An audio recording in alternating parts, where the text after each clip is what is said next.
VS. അച്യുതാനന്ദന്റെ മുൻ PA. Suresh Congress വേദിയിൽ Palakkad VD. സതീശന്റെ പുതുയുഗ യാത്രയിൽ ആവേശോജ്വലമായ സ്വീകരണമാണ് സുരേഷിന് ലഭിച്ചത്. കേരളത്തിൽ ഇടതുപക്ഷ മൂല്യം ഉയർത്തുന്നത് യു.ഡി.എഫ് ആണെന്നും ഇടതുപക്ഷം അല്ലാതായെന്നും സുരേഷ് വിമർശിച്ചു. വി.എസിന് CPIM നൽകിയ ക്യാപിറ്റൽ പണിഷ്മെന്റ് തനിക്കും ലഭിച്ചെന്ന് കോൺഗ്രസ് വേദിയിൽ സുരേഷ് ആഞ്ഞടിച്ചു. ഇടതുപക്ഷമല്ലാതായി മാറുകയും ഇടതുപക്ഷ മൂല്യങ്ങൾ കേരളത്തിൽ ഉയർത്തിപ്പിടിക്കുന്നത് UDF സംവിധാനമാണെന്ന് തിരിച്ചറിയുകയും ചെയ്യുന്ന ഒരു കാലഘട്ടത്തിലാണ് നമ്മൾ സഞ്ചരിച്ചുകൊണ്ടിരിക്കുന്നത്.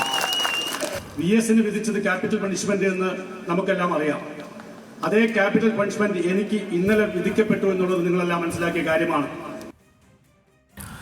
സച്ചിൻ വള്ളിക്കാട് വിവരങ്ങളുമായി ചേരുന്നുണ്ട്. സച്ചിൻ, ഈ ക്യാപിറ്റൽ പണിഷ്മെന്റിന്റെ കാര്യം എന്തായാലും സുരേഷ് ഈ വേദിയിലെത്തുമ്പോൾ പറഞ്ഞേക്കാമെന്നത് നേരത്തെ പ്രതീക്ഷിച്ചതാണ്. പക്ഷേ എങ്ങനെയുണ്ടായിരുന്നു സുരേഷിനുള്ള കോൺഗ്രസിന്റെ പ്രത്യേകിച്ച് UDF പ്രവർത്തകരുടെ ഒരു സ്വീകരണം?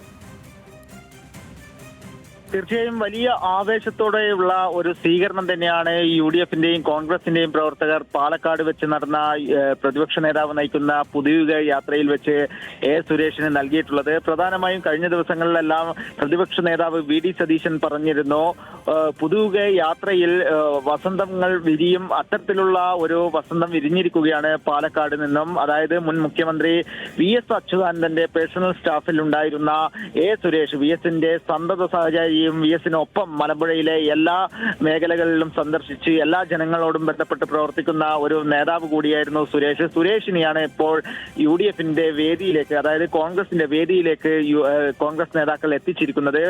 സുരേഷ് മലമ്പുഴയിൽ UDF സ്ഥാനാർത്ഥിയാകുമെന്ന കാര്യത്തിൽ ഏറെക്കുറെ ഉറപ്പുമായിട്ടുണ്ട്. പ്രധാനമായും പ്രസംഗിച്ച, അതായത് പുതുയുഗ യാത്രയിൽ പ്രസംഗിച്ച UDFന്റെ നേതാക്കളെല്ലാം മലമ്പുഴയിൽ സുരേഷ് ഉണ്ടാവും എന്ന കാര്യം തന്നെയാണ് വ്യക്തമാക്കിയിട്ടുള്ളത്. അതിനാൽ തന്നെ സുരേഷിനെ മലമ്പുഴയിൽ UDFന്റെ സ്വതന്ത്ര സ്ഥാനാർത്ഥിയാക്കി മത്സരിപ്പിക്കും എന്ന കാര്യത്തിലും സംശയമില്ല.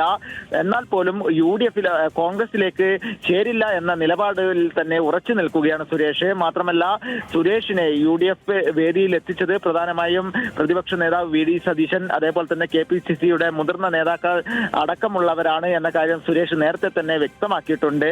എന്നാൽ പോലും കോൺഗ്രസിലോ അല്ലെങ്കിൽ മറ്റ് പാർട്ടികളിലേക്കോ സുരേഷ് ചേരില്ല എന്ന നിലപാടിൽ വീണ്ടും സുരേഷ് ഉറച്ചു നിൽക്കുകയാണ്. എന്നാൽ മത്സരിക്കുകയാണെങ്കിൽ UDFന്റെ പിന്തുണ ലഭിച്ചാൽ അത് സ്വീകരിക്കുമെന്ന കാര്യം കൂടി വ്യക്തമാണ്. ഏതായാലും മലമ്പുഴയിലെ സ്ഥാനാർത്ഥിത്വം ഏകദേശം ഉറപ്പാക്കുന്ന നിലയിലാണ് കാര്യങ്ങളുടെ മുന്നോട്ട് പോകുക. സച്ചിൻ പറഞ്ഞതുപോലെ VSന്റെ സന്തത സഹചാരിയായിരുന്നു സുരേഷ്.